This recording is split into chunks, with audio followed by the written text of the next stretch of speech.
Hello friend, আশা করি সকলে খুব ভালো আছেন আর আমিও ভালো আছি। থাম্বনেল দেখে তো বুঝেই গেছেন আজকে কিসের রেসিপি আসতে চলেছে। হ্যাঁ বন্ধুরা, আজকে আমি আপনাদের করে দেখাবো স্পাইসি চাউমিন।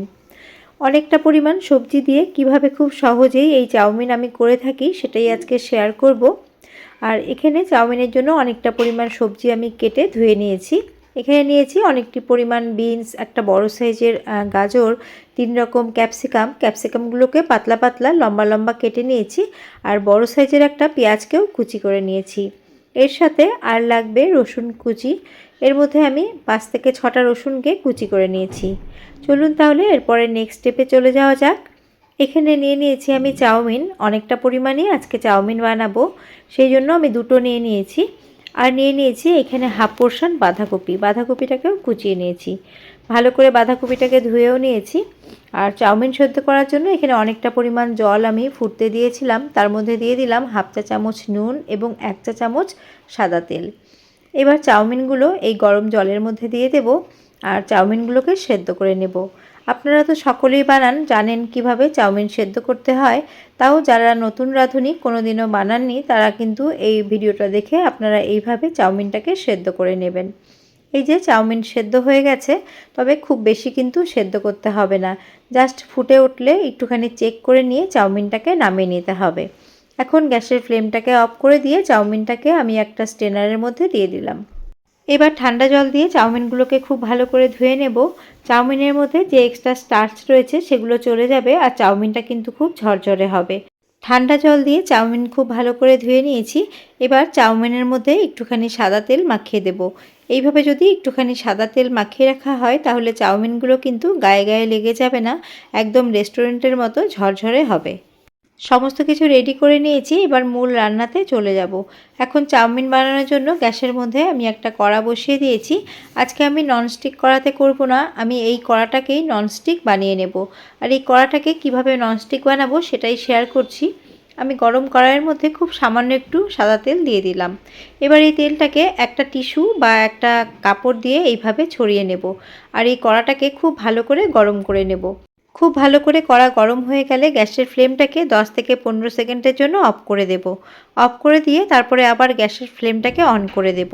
গ্যাসের ফ্লেমটাকে অফ করে অন করে দিয়েছি। এবার পরিমাণ মতো দিয়ে দিচ্ছি রিফাইন্ড অয়েল। আর চাউমিনে রিফাইন্ড অয়েলই কিন্তু ভালো হবে। এবার তেলটাকে ভালো করে একটু ছড়িয়ে নিচ্ছি। কড়াটা কিন্তু আমার ননস্টিক অলরেডি হয়ে গেছে, আর কিন্তু কড়ার গায়ের মধ্যে চাউমিন একদমই লেগে যাবে না। এবার গ্যাসের ফ্লেমটাকে হাইতে রেখেই আমি তেলের মধ্যে রসুন কুচিগুলো দিয়ে দিচ্ছি। আমি আমার চাউমিনের হিসেবে এখানে 5 থেকে 6টা রসুনকে কুচি করে নিয়েছি। আপনারা চাউমিনের পরিমাণ হিসেবে রসুন কুচিটা বাড়িয়ে বা কমিয়ে নেবেন। এবার ফ্লেমকে হাইতে রেখে আমি প্রথমে দিয়ে দিলাম বিনস। যেহেতু সেদ্ধ হতে একটু সময় লাগে, তার জন্য বিনসটাকে আগে দিয়ে মিনিট 2 আমি হাই ফ্লেমে ভেজে নিচ্ছি। 2 মিনিট ভাজা হয়ে গেলে এর মধ্যে আমি দিয়ে দিচ্ছি একটা গাজর কুচি।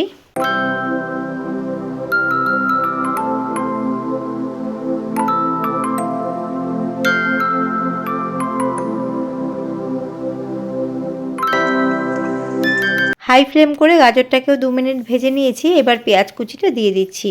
দিয়ে আরও 2 মিনিট মতো আমি সমস্ত কিছু ভেজে নেব। চাউমিনের সবজি খুব একটা বেশি কিন্তু ভাজতে হবে না, খুব একটা সেদ্ধ হয়ে গেলে চাউমিনটা কিন্তু খেতে বেশি ভালো লাগবে না। তার জন্য যেভাবে ভাজলে চাউমিনটার সবজির মধ্যে একটু ক্রাঞ্চিনেস থাকবে, সেইভাবে কিন্তু সবজিগুলোকে ভেজে নিতে হবে। সবজিগুলোকে মিনিট 2 আমি হাই ফ্লেমে ভেজে নিয়েছি। সবজিগুলো সামান্য একটুখানি মজে এসেছে। এবার এর মধ্যে আমি দিয়ে দেব সস। সবার প্রথমে এর মধ্যে আমি দিয়ে দিচ্ছি 2 টেবিল চামচ রেড চিলি সস। আপনাদের কাছে গ্রিন চিলি থাকলে গ্রিন চিলিটাও দিতে পারেন। এবার এটাকে একটুখানি মিশিয়ে নেব। সস সবজির সাথে ভালো করে মিশিয়ে নিচ্ছি। এইভাবে এক এক করে সস দিয়ে ভালো করে সবজির সাথে মিশিয়ে নিতে হবে।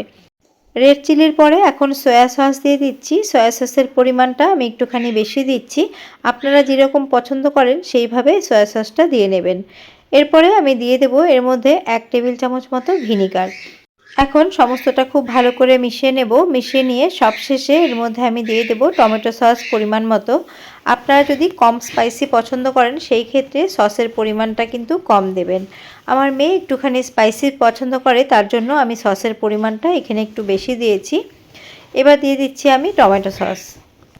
সবজির সাথে সস ভালো করে মিশিয়ে নিলাম। আমি এখনও বাঁধাকপি দিইনি, এই পর্যায়ে আমি বাঁধাকপি অ্যাড করে দেব।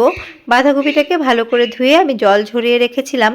এখন দিয়ে দিচ্ছি বাঁধাকপি। বাঁধাকপি খুব একটা বেশি সেদ্ধর প্রয়োজন পড়ে না, তার জন্য এখন টস করতে করতেই কিন্তু বাঁধাকপি অল্প সেদ্ধ হয়ে যাবে। সমস্ত বাঁধাকপিটাই আমি দিয়ে দিচ্ছি। আর এই চাউমিনে একটু বেশি করে বাঁধাকপি দিলে কিন্তু খেতে খুবই ভালো লাগে। এখন সমস্ত কিছুর সাথে বাঁধাকপিটাকে আমি ভালো করে একটুখানি মিশিয়ে নিচ্ছি। গ্যাসের ফ্লেমটাকে কিন্তু হাইতেই রেখেছি।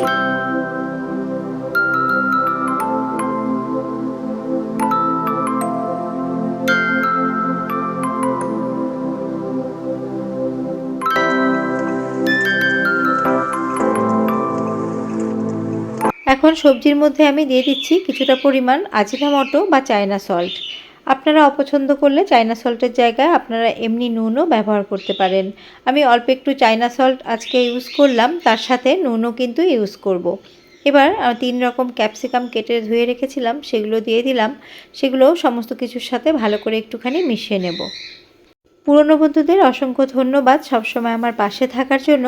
আর নতুন বন্ধু যারা আমার চ্যানেলটিকে ভিজিট করেছো, আমার চ্যানেলের ভিডিও ভালো লেগে থাকলে আমার চ্যানেলটিকে সাবস্ক্রাইব করার অনুরোধ রইল। আর মনে করে পাশে থাকা বেল আইকনটির অল প্রেস করে দিলে আমার নিত্য নতুন ভিডিওর আপডেট সবচেয়ে আগে তোমরা পেয়ে যাবে। কথা বলতে বলতে সমস্ত কিছু ভালো করে মিশিয়ে নিয়েছি। সব শেষে এর মধ্যে আমি চাউমিন অ্যাড করে দিচ্ছি।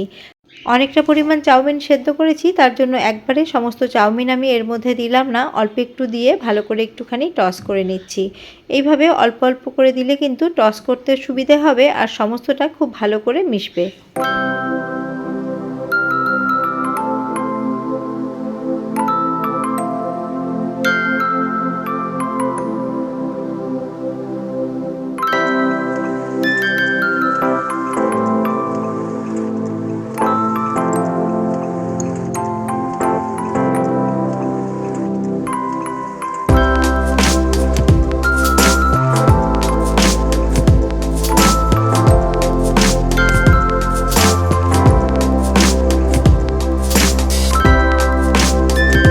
অল্প অল্প করে 3 বারে সমস্ত চাউমিন আমি সবজির মধ্যে দিয়ে দিয়েছি। এবার শেষবারে দিয়ে আমি খুব ভালো করে মিশিয়ে নেব।